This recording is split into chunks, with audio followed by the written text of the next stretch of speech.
Well, let's take a look at the components of an electric winch. The heart of this, of course, is a motor. This is a 9,000-pound winch. Typically, a motor like this is 256 to 1 ratio, gear ratio. There's a drum here. This drum is 9 inches long, 2 inches in diameter, and there's a shaft that runs right through the center of that over here to the planetary gears. And this is what's going to give us the power we need. That planetary gears are hooked to the outside of the drum here. Okay. And up here you have your electronics, your controller that plugs in.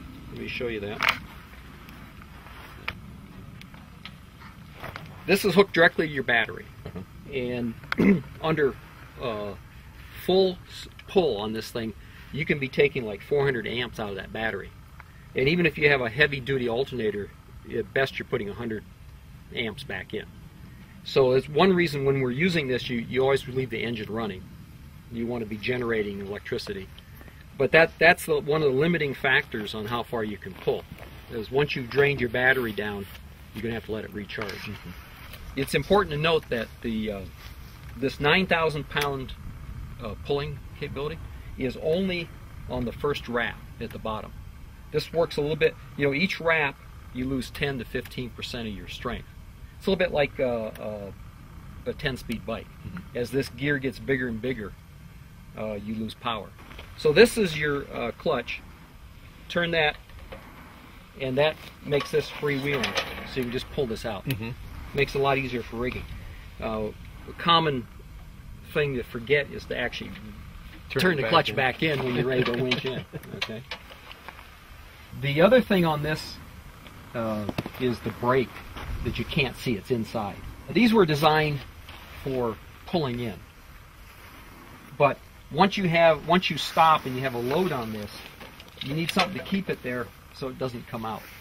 And they use an internal brake, much like you would have on drum brakes on a car, inside there. Obviously not as big. Okay. You can visualize it as a there's a lot of different schemes, but visualize it. There's a drum about this big around. On the inside is say 2 or 3 brake linings at an angle, and they're beveled like this. Okay. So as we're winding in, they're sliding over it. Actually, they'd be pointing the other way. So they're sliding over it.